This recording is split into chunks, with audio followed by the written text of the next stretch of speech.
Selamat siang. Kali ini kita ada unit lagi, unit dari Honda. Ini Honda CR-V generasi ketiga. Kita coba akan review lagi mengenai mobil ini. Nah, mungkin review kali ini bisa dijadikan salah satu referensi atau pertimbangan untuk membeli mobil bekas jenis CR-V jenis seperti ini. Demikian gambar atau penampakan singkat dari kendaraannya, guys.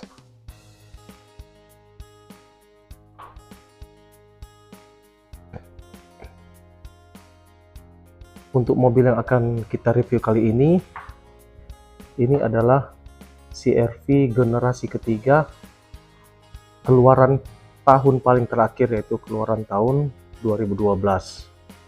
Muncul pertama di tahun 2007 dan terakhir di tahun 2012, kemudian berganti dengan CR-V generasi keempat. CR-V generasi ketiga ini yang akan kita bahas kali ini adalah CR-V yang langka karena dia bertransmisi manual. Rata-rata dia pakai transmisi matic yang AT. Kali ini transmisi matic yang CVT. Kali ini kita akan membahas versi yang manualnya. Ya, barangnya cukup langka ya guys. Versi manualnya dia cuma adanya di 2000 cc. 2400 nggak ada. Jadi CR-V ini ada keluar 2400 cc.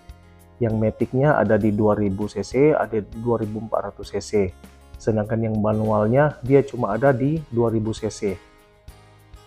Karena untuk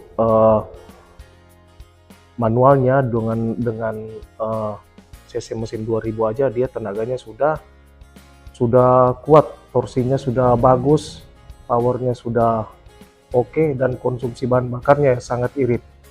Jadi yang paling irit di antara tiga jenis ini ya versi manualnya ini.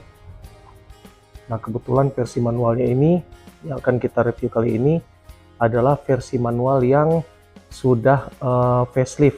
Jadi faceliftnya ini dia dimulai dari tahun 2010 ke atas.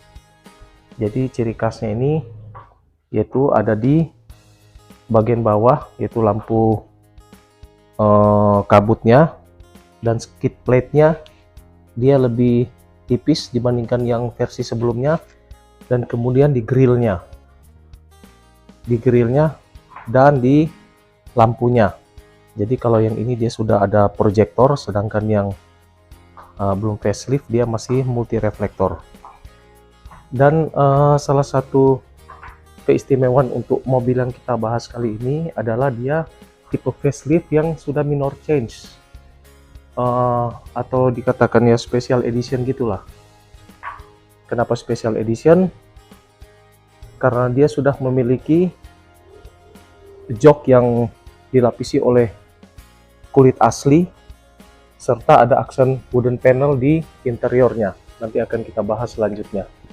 Jadi untuk yang jok kulit asli biasanya adanya di versi 2400 cc matic. Jadi kali ini Honda mengeluarkan yang special edition. Untuk manualnya memakai jok kulit asli sama dengan yang digunakan dengan 2400 cc. Dan untuk aksen wooden panel pun di 2400 cc dia tidak semuanya, khusus yang special edition dia baru memakai aksen wooden panel di interiornya. Nah, sedangkan yang mobil akan kita bahas kali ini dia versi manual, joknya sudah kulit asli serta ada aksen wooden panel. Jadi betul-betul mobil ini cukup langka, jarang ada.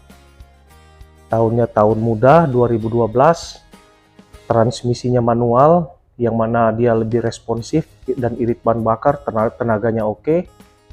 interiornya sudah jok kulit asli serta ada aksen wooden panel di dalamnya. Nanti akan kita bahas satu persatu. Oke guys, kita mulai dari eksteriornya dulu. Oke guys, kita mulai dari depannya dulu, dari fog lampnya atau lampu kabutnya. Jadi untuk yang tipe facelift seperti ini, dia bentuknya agak sipit gini dan terletak di atas skid plate ini. Untuk yang versi sebelum facelift, skid plate ini besar dia dan lampu kabutnya di sini model bulat. Dan khusus untuk tipe ini, skid plate dan depan sama belakang dan samping dia sudah bukan bahan material plastik mentah, jadi dia ini sudah di repaint lagi, jadi kesannya lebih elegan. Oke, di bawah ini juga ini ada cover engine. Jadi misalnya kalau kita mau beli CR-V, kalau bisa ini harus ada, karena sebagian besar mobil ininya sudah nggak ada, dan kalau mobil ini cukup mahal guys, dia 1 juta lebih. Dia fungsinya adalah untuk melindungi bagian bawah mesin dan juga radiator. Oke, ini lampunya sudah dari kristal dan ada proyektor, lebih cakep. Berikut kondisi grill depannya. Grill depannya ada aksen chrome-nya di bagian sini, dan ini di bagian sininya dia ada desain honeycomb-nya. Jadi berbeda dengan versi sebelum facelift, dia model garis lurus-lurus saja. Dan untuk yang 2400 cc dia ada satu list chrome lagi di tengah. Tapi kalau yang untuk 2000 cc dia seperti ini. Jadi tampak depannya yang 2000 cc baik manual maupun matic sama seperti ini. Oke guys, nah, lekuk-lekuk bodinya. Jadi salah satu cara kita untuk memilih mobil yang bebas dari tabrakan, salah satunya kita bisa melihat dari sambungan-sambungan batas ini. Dia harus rapi, terutama bagian lekukannya ini juga kelihatan dia kalau bekas tabrakan guys, itu penting. Oke, kita lihat di bagian samping sini dari roda dulu. Jadi dia sudah memakai rem cakram di roda depan dengan velg seperti ini. Bawaan aslinya ring 17 dengan profil ban 225/65 ring 17 guys, cakepannya. Dan juga di bawah fendernya dia ada list seperti ini. Jadi untuk tipe ini dia sudah di repaint biar elegan. Kalau versi sebelumnya dia masih warna material plastik biasa. Oke, untuk kacanya seperti ini. Dia sama untuk tipe yang 2000 cc, 2400 manual matic sama semua. Spionnya ini juga dia ada lampu sein di sebelah sini. Ini harus kita perhatikan juga, jangan sampai ininya pecah, karena kalau pecah agak repot juga cari penggantinya ini. Oke, dan untuk tipe ini di bagian segitiganya ini dia sudah diwarnai sewarna body supaya ada kesan lebih elegannya. Dan ini adalah les chrome di pinggiran kacanya. Nah, ini harus diperhatikan juga karena banyak yang sudah rusak les chrome-nya ini, pelipis kacanya. Oke, ini handle-nya model cungkil. Ya. Untuk ban belakangnya profilnya sama dengan depan dan sama-sama sudah menggunakan rem cakram. Bagian belakangnya ini lampu belakangnya seperti ini, ininya sudah berwarna putih, sebelumnya dia berwarna kuning. Nah, ini bagian bawahnya plate-nya rapi sekali guys, sudah dicat juga warna body. Ini emblem dari CR-V-nya sama untuk yang 2000 cc maupun 2400 cc manual matic, semuanya ini masih sama. Kaca belakang ada defoggernya, wiper belakang harus diperhatikan juga saat membeli mobil bekas. Penutup wipernya ini harus ada karena sering juga ketemu ininya sudah rusak. Ini high mount stop lamp-nya, antena belakangnya, washer air belakang. Guys, dan ini adalah roof railnya. Ini juga merupakan item harus dicek karena banyak kayak ininya sudah terangkat-angkat, jadi tidak rapi, takutnya ada kebocoran masuk ke dalam. Dan biasanya karena bekas pasang roof rack, akhirnya jadi banyak unit yang roof railnya ini sudah rusak. Jadi ini harus diperhatikan, ini masih utuh, kondisi utuhnya seperti ini guys. Nah, ini ada lubang untuk menginstal roof rack-nya. Jadi di kiri kanannya harus dicek biar sama.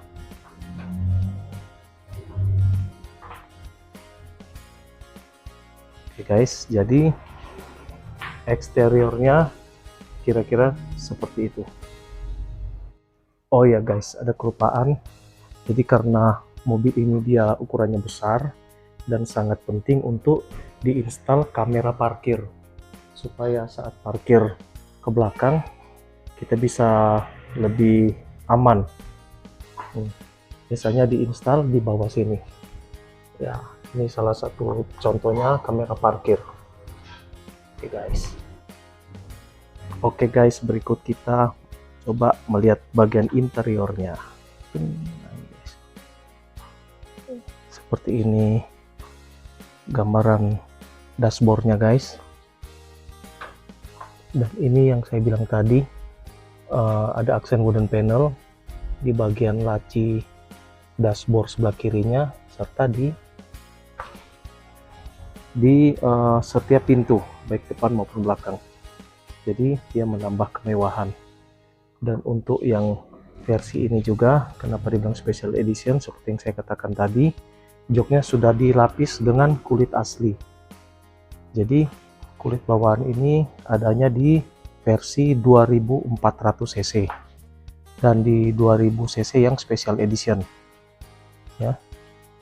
Material kulit aslinya ini sangat empuk dan sangat kuat guys ya, dia sangat berkelas dan tahan lama.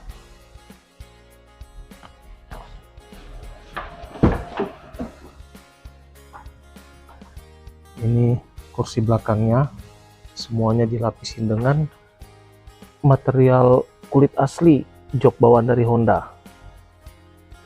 Jadi harganya untuk memasang ini itu lebih dari 15 juta guys. Jadi kalau kita bisa mendapatkan unit seperti ini ya sangat beruntung ya guys. Unit yang special edition ini yang door trim di pintu belakang. Oke guys, kita bahas satu persatu mulai dari kursinya. Jadi desain joknya seperti ini. Jadi busa untuk menopang badan sebelah kiri kanannya sangat tinggi. Jadi posisi mengendara mobil ini betul-betul sangat nyaman, dan busanya pun dia yang bahan awet. Ini mobil sudah usianya sekitar 12 tahun lebih, tapi busanya ini tidak ada kempes ini. Ini betul-betul dia masih bagus. Dan kemudian di bagian sisi pengemudinya ini ada untuk pengaturan selain maju mundur, reclining, dan juga high adjuster. Jadi untuk menurunkan posisi duduk ataupun menaikkan. Kalau menurunkan ininya ditekan terus ke bawah, jadi dia turun, menaikkan ini diangkat ke atas gitu guys. Dan kemudian dia ini ada dilengkapi juga armrest. di sisi pengemudi maupun di sisi penumpang sebelah. Jadi armrest seperti ini guys ya, jadi bisa dilipat biar rapi kalau mau diturunkan. Nah, ini harus kita perhatikan juga karena banyak armrest ini unitnya penutupnya ini sudah hilang. Saya pernah iseng-iseng cari penutupnya ini harganya ini 200.000 guys, jangan disangka murah ini. Oke, jadi untuk membeli CR-V generasi ketiga ini harus kita perhatikan ini penutupnya ini, karena kalau nggak ada dia jelek guys, dia kelihatan baut sama mur di sini, jadi kelihatan betul-betul jelek. Oke guys, dan untuk kursi belakangnya juga seperti ini guys, dia ada di cover dengan hard plastik juga untuk menambah kesan kokoh di kursi ini. Dan ini posisi jok belakang, headrestnya bisa diatur naik turunnya baik di bangku samping, tengah maupun sini bisa diatur. Kemudian dilengkapi juga dengan armrest. Nah, jadi armrestnya ini di tengah-tengahnya ada 2 cup holder juga guys. Jadi kalau berkendara cuma 4 orang, nah yang di bangku tengah sini bisa dijadikan sebagai tempat armrest atau tempat minuman. Tapi kalau buat 5 orang ya ini dilipat aja jadi tempat duduk. Oke guys, posisi bangku pun bisa dilipat ini guys, bangku tengah bisa dilipat seperti ini, jadi betul-betul fleksibel. Jadi bangku tengah bisa dilipat, bangku ini bisa dilipat juga. Oke guys, kita lanjut ke bagasi. Ini bagasinya seperti ini. Ini ada apa istilahnya nih, kayak separator atau traynya untuk meletakkan barang. Jadi untuk membeli CR-V juga yang harus kita perhatikan ini harus ada, karena ini aksesoris standar dari CR-V mulai dari 2000 cc maupun 2400 cc ini harus ada. Kalau tidak ada ini cukup mahal harganya guys. Jadi bahannya ini dari Blood-Ru, dan harus diperhatikan di bagian sambungannya ini jangan ada yang koyak, karena koyak dia jadi jelek guys. Nah, dilipat ini, bisa dilipat ini, dan ini bisa juga dicabut untuk memperluas ruangan bagasi. Nah, kondisinya seperti ini guys. Oke, tempat ban serep ada di bawah sini itu guys ya, posisi dongkraknya. Dan untuk penutupan serep yang ininya dia bahannya dari Blood-Ru, dan harus diperhatikan dia ini ada peredamnya supaya suaranya tidak bising saat di jalan, karena banyak unit CR-V ininya sudah diganti dengan triplek yang aslinya sudah rusak, tapi untuk unit ini dia masih asli. Jadi banyak asli, ada peredamnya dan ada styrofoamnya supaya untuk lebih rapi gitu guys. Oke, itu item-item yang harus diperhatikan. Untuk plafonnya seperti ini, dia bahannya bukan kain, sangat bagus dan rapi. Dan untuk unit-unit yang bekas, apabila kita membeli unit bekas harus dilihat ini jangan sampai ada rusak, karena banyak yang unitnya ini juga sudah rusak karena proses salon, akhirnya kain pelapis dari plafonnya itu dia sudah turun, jadi betul-betul jelek sekali. Kalau mau di servis pun sudah nggak bisa sempurna lagi guys. Oke, ini ada lampu bagasinya guys, lampu bagasinya. Ini ada lampu bagasinya, dan di sini juga ada colokan 12 volt. Nah, guys, untuk tarikannya ini juga harus diperhatikan supaya lengkap, jangan sampai patah. Dan kemudian ini ada holder juga, ini jangan sampai rusak guys. Banyak saya ketemu juga ini sudah pada ndak ada, sudah bekarat. Ini masih utuh, ada 2 tempat. Oke, perhatikan dulu guys. sorry. Ini juga ada untuk melipat kursinya. Ini tarikan ini harus ada guys, jangan sampai copot, karena untuk melipat kursi itu sangat butuh. Caranya ini ditarik sampai terlipat gini, kemudian tali yang tadi ditarik, supaya dapat ruang seperti itu guys. Jadi tali ini jangan sampai putus, kalau putus repot nanti. Untuk di daerah sini sih belum ada yang bisa bikin ini kalau rusak. Jadi kadang-kadang hal-hal kecil kalau kita mau beli mobil kita abaikan, padahal itu salah satu fitur yang menurut saya ini cukup penting. Oke guys,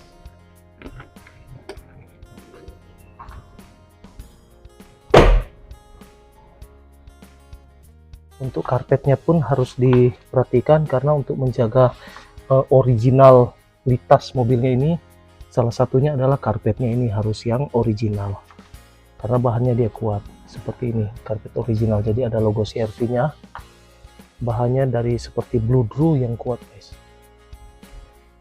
Nah itu di bagian belakangnya sama seperti ini guys. Ini adalah karpet yang originalnya, karena kalau bukan original lagi dia kurang bagus dan tidak presisi, kurang kuat juga. Dan jika kita mau beli yang original ini harganya cukup mahal guys. Jadi kalau kita mau beli mobil CR-V generasi ketiga ini harus ada yang originalnya. Untuk seat beltnya di bagian depan dia seperti ini, ada tombol untuk mengatur ketinggiannya. Jadi dia ini ada high adjusternya, baik di sisi penumpang sebelah kiri maupun di sisi sopir sebelah kanan. Tapi untuk yang di belakang dia tidak ada high adjusternya ini guys. Nah oke, jadi ini harus lengkap termasuk covernya, karena kalau tidak ada lagi kelihatan baut ya jelek lah. Masa CR-V Gen 3 kelihatan bautnya pun jelek. Oke guys, untuk handle-nya di sisi ini, yang di sisi sopir, sisi penumpang, dan di belakangnya ada. Jadi baik di bangku baris depan dan di belakang semuanya ada. Dan khusus di belakang sebelah kanan ini ada disediakan cantelan seperti ini guys.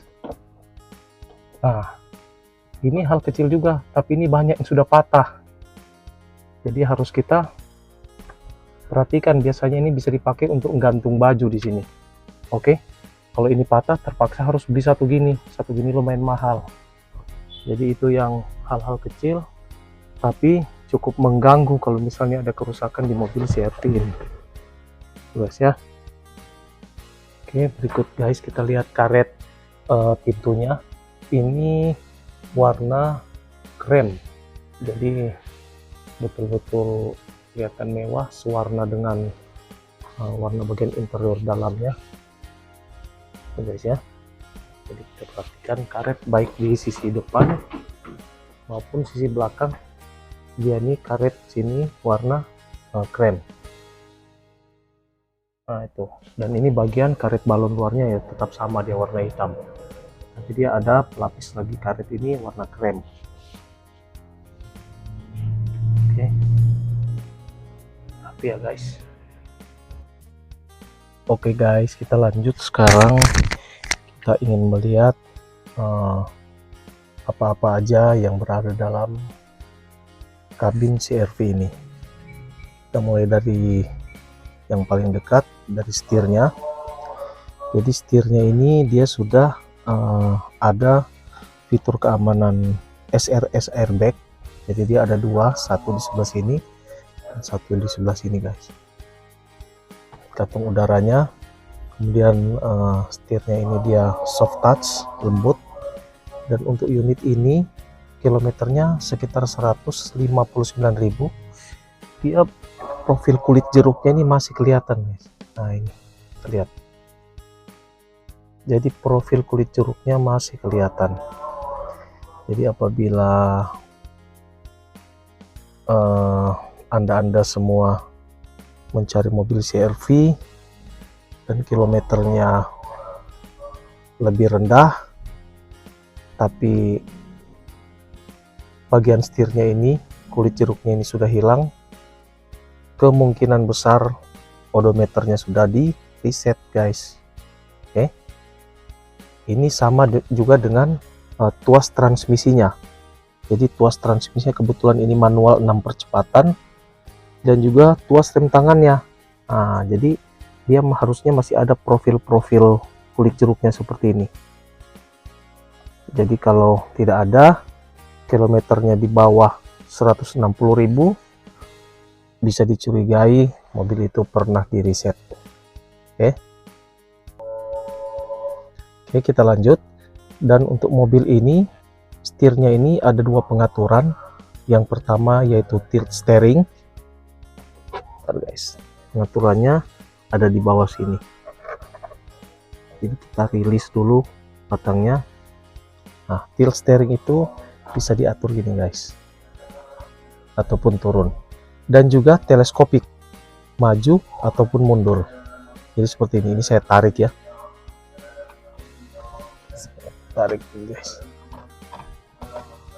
Nah, ini maju, ini mundur. Itu guys, ini mundur, ini maju, ini mundur, maju. Nah guys ya, jadi dia ada dua pengaturan, teleskopik dan tilt steering. Fungsinya untuk apa? Supaya kita berkendara mendapatkan posisi yang paling enak, paling santai. Jadi apabila kita jalan jauh, kaki tidak pegal, punggung tidak pegal, dan bisa lebih santai. Misalnya kalau orangnya agak tinggi, dia mau santai, kakinya agak selonjoran. Kalau dia tidak teleskopik, posisi berkendara tangannya jauh dari setir, kurang safety, tinggal ditarik, jadi dapat posisi yang paling enak. Oke, kemudian seperti yang tadi, joknya bisa diatur naik turun juga. Jadi untuk kenyamanan, mobil ini betul-betul perfect lah kalau menurut aku guys ya. Sebelum ke panel lain, kita lihat dulu bagian ini, konsol box di bagian tengahnya. Jadi ini ada tuas rem tangan ada di sini, dan ini ada tempat penyimpanan gelas atau apa aja lah bisa dipasang. Dan ini ada untuk tempat apa ini, seperti asbak gitulah, asbak yang bisa dilepas. Jadi untuk mobil CR-V ini, dia ini harus ada ini. Kalau misalnya enggak, berarti sudah hilang. Jadi kalau misalnya mobil original harusnya dia lengkap, ini harus ada. Oke, dan kemudian ini harus ada dia penahannya ini, kiri kanan tuasnya, karena banyak unit yang ininya sudah patah. Fungsinya untuk apa? Jadi kalau ini ditaruh gelas yang ukurannya lebih kecil, bundarannya dari ini, dia tidak goyang saat jalan. Jadi dia kokoh. Jadi botol atau gelasnya terpegang kokoh, walaupun jalan bergelombang dia tetap kokoh. Kemudian di sini ada semacam box bisa dibuka. Ya, ini lampunya ini cukup luas, bisa untuk tempat penyimpanan serbaguna. Dan satu hal yang perlu diperhatikan, sering sekali ininya sudah rusak guys. Jadi kadang-kadang ini sudah ditarik ini, pada saat ditutup dia sudah keras, karena bagian dalamnya ini penyangganya sudah banyak patah. Jadi dia tidak kokoh seperti ini. Pada saat ditekan ini sudah turun, dia sudah lembek. Nah itu tidak ada dijual sepertinya yang suku cadangnya ini. Jadi kalau untuk mencari mobil CR-V ini harus diperhatikan juga, jangan sampai cacat, karena kalau cacat jadi jelek sekali dia.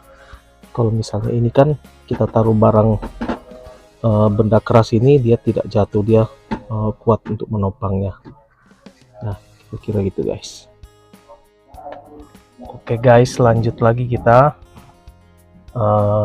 coba bahas di bagian pintu sopir. Jadi ini bagian pintu sopirnya. Ini seperti yang kita jelaskan tadi, dia ada emblem kayu wooden panel untuk tipe yang minor change ini MMC.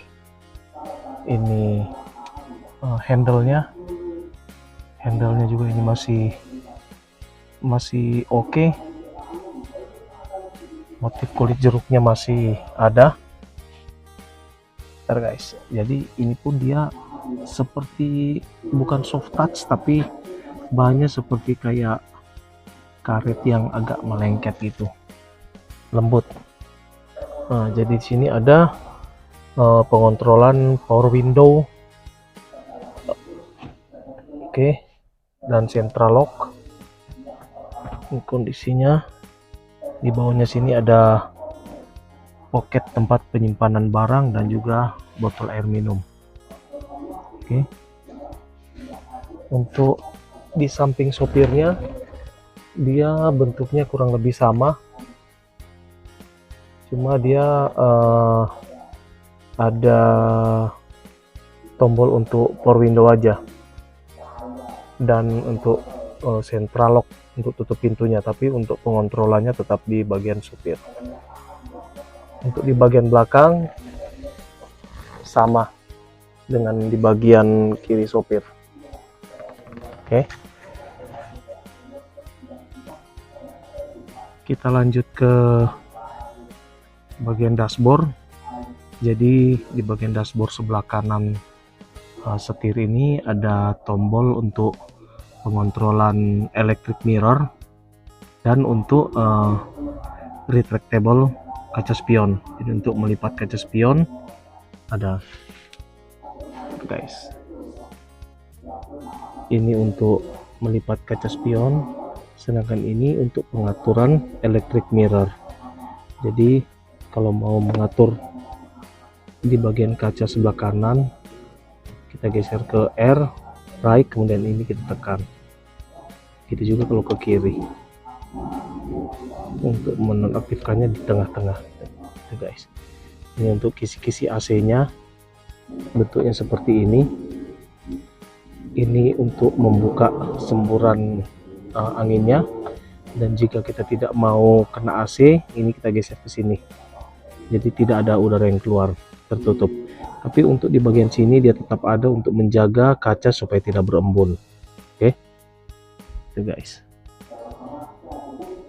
Oke, kita coba untuk menekan tombol retractable kaca spion.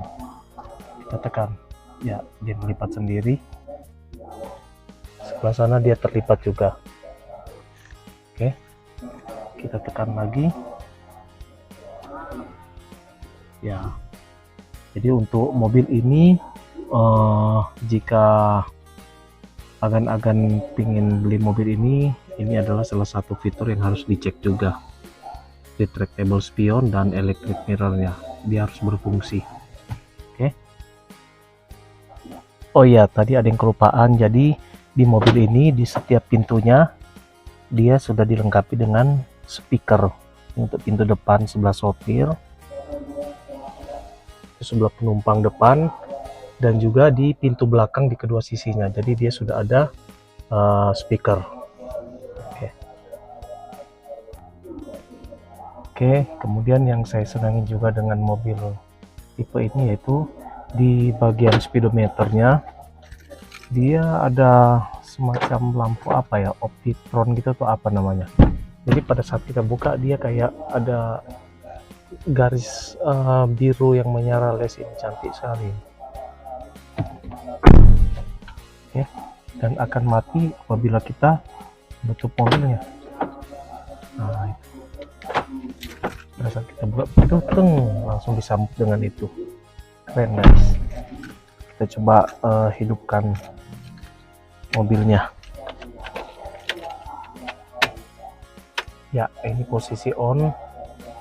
Jadi dia baca dulu semua sensor-sensor, dan setelah dia baca apabila normal, maka sensornya itu akan mati, kecuali ini sensor check engine, sensor oli, baterai, dan electric power steering. Ini dia akan mati apabila mesin kita hidupkan.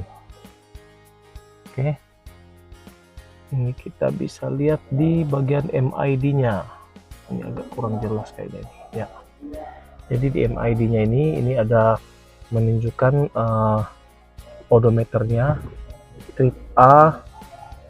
Ini ada average, jadi untuk mobil ini dia tercatat rata-rata penggunaan bahan bakarnya yaitu atau average itu 10,7 km per liter. Jadi dalam 1 liter bisa menempuh 10,7 km. Ini saya coba di jalan dalam kota tanpa luar kota, jadi memang untuk tipe yang manual ini dia lebih irit daripada yang versi Matic. Oke, itu ada average kedua juga, jadi ini ada average yang trip A dan trip B. Oke, kemudian di sini ada indikator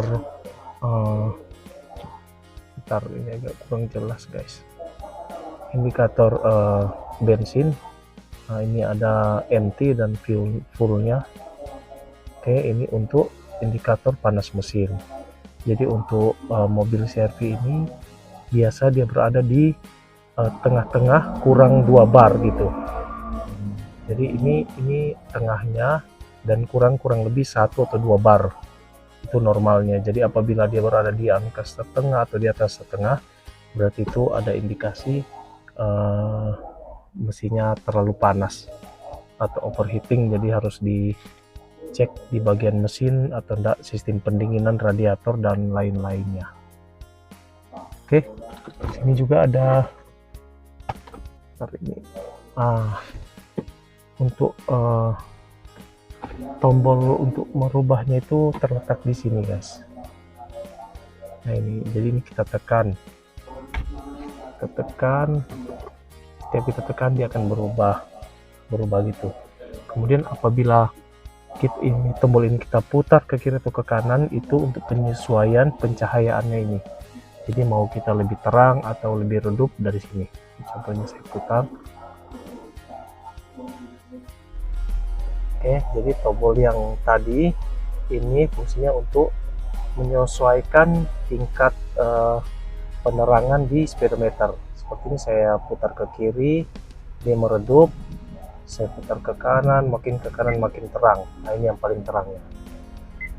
Nah ini kalau untuk bentuknya kita bisa lihat di indikatornya di sini. Nah itu indikatornya berjalan. Oke, seperti ini ya, oke lah. Jadi ini mesin baru saya nyalakan, indikator cek engine-nya mati, indikator oli aki mati, ini indikator rem tangan hidup, indikator electric power steering mati. Ini indikator lampu. Jadi kalau saya matikan ya dia baru mati. Oke, apabila di mesin dihidupkan dan indikator airbag atau indikator cek engine, indikator rem ABS nyala atau electric power steering nyala, berarti mobil itu ada masalah. Kalau misalnya kawan-kawan mau membeli mobil itu, ya sedapat mungkin dihindari apabila ada sensor-sensor yang menyala, kecuali memang unit itu agan sudah kawan sudah benar-benar suka, ya paling tinggal dibawa ke bengkel resmi untuk pengecekannya, untuk menghindari kalau ada kerusakan yang cukup serius yang bisa menguras uang di kantong kita. Nah gitu. Oke, ini mesin perlahan-lahan dia sudah mulai idle. Jadi idle-nya itu kurang lebih di 800 rpm nanti. Oke, dan ini adalah bagian dashboardnya. Ini untuk kisi-kisi AC-nya.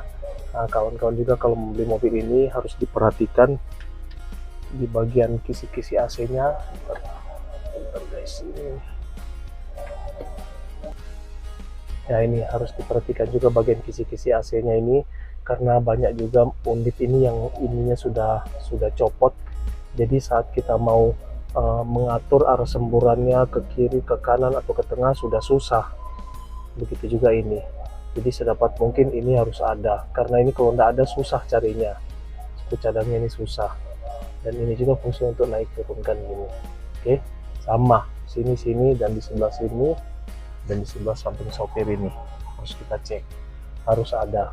Dan untuk unit ini dia sudah menggunakan head unit GVC yang ada koneksi ke USB, CD yang lumayan lengkap. Ada juga sensor parkir. Jadi apabila mau mundur, ini dia aktif untuk kamera belakangnya, kamera parkir. Oke. Ini untuk tombol pengontrolan AC-nya. Jadi ini untuk besar kipasnya. Oke. Jadi kita putar, ini langsung nyala. Ini untuk sirkulasi udaranya, ini udara dari luar. Ini untuk bagian belakang, kaca belakang.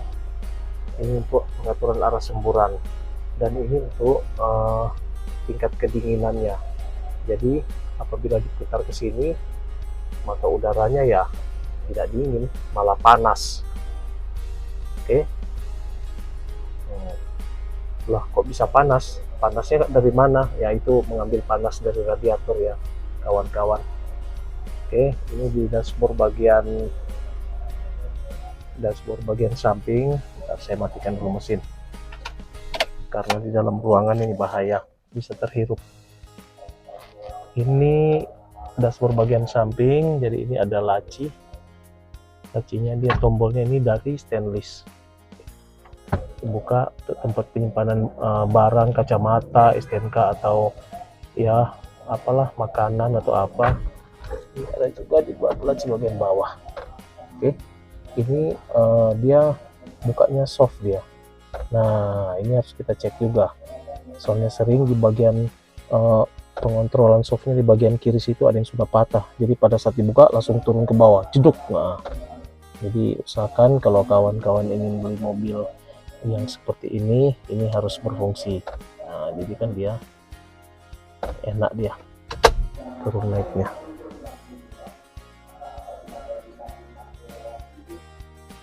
Oke, kita lanjut. Ini di bagian atas ini kaca spionnya, dia sudah mode day and night view. Jadi ini harus diperhatikan juga. Kemudian ini lampu kabinnya, dan ini tempat untuk penyimpanan kacamata. Tapi ini bisa difungsikan untuk sebagai kaca melihat penumpang bagian belakang dengan sudut pandang yang lebih luas.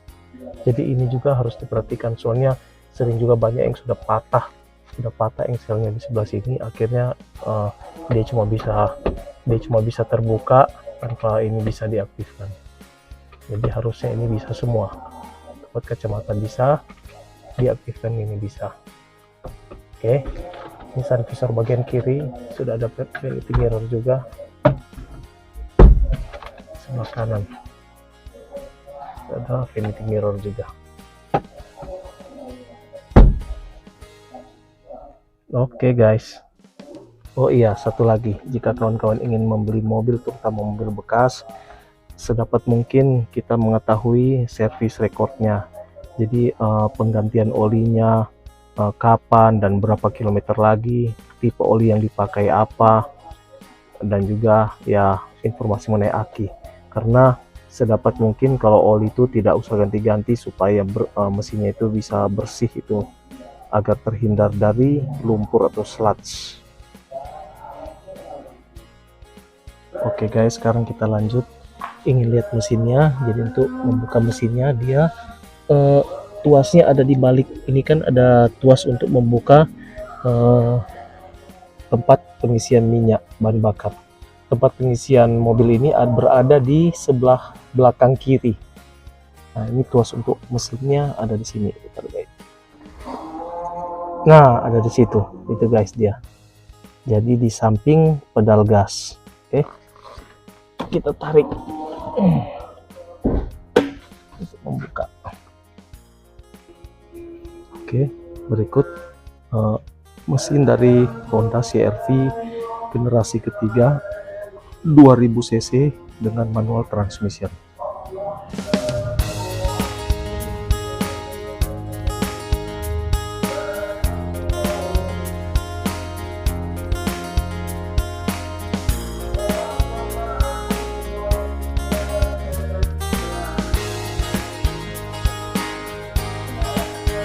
Oke jadi ini mesinnya karena belum dicuci jadi agak kotor berdebu seperti ini guys, kondisinya seperti ini. Ini adalah model rem ABS nya, ini engine mountingnya, ini kondisi mesinnya, mesin 2000 cc 4 coil. Ini adalah EGR nya, jadi untuk perawatan sehari-hari, untuk tune up yang ini perlu dibersihkan supaya irit bahan bakar dan tenaganya pun oke. Ini kondisi mesinnya, dia harus kering, tidak boleh ada rembesan oli, terutama di bagian Silvitech sebelah sini sering sekali CRV ini ada rembesan oli. Jadi kita pastikan dari daerah mesinnya, cover bawahnya semuanya bebas dari rembesan oli. Oke, ini bagian throttle bodinya juga harus kita jaga dalam kondisi bersih agar pembakaran mobil ini dalam kondisi yang baik.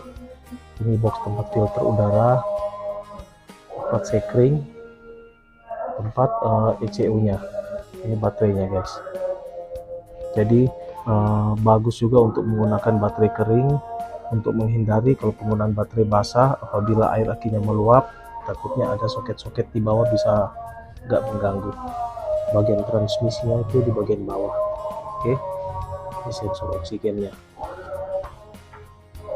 Dan harus diperhatikan juga apabila membeli mobil ini agar kondisi oli kita bisa cek di dipsticknya harus bersih,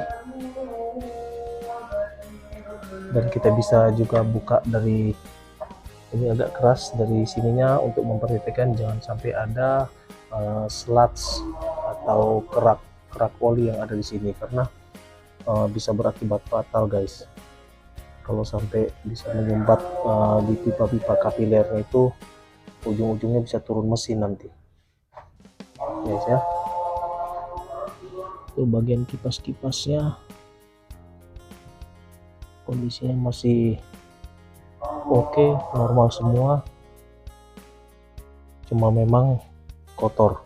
Nah, untuk mencuci mesin ini tipsnya yaitu ini bagian aki, bagian sekring, komputer ini ditutup pakai plastik, kemudian bisa disiram dengan air yang tanpa tekanan, ya air mengalir gitu aja.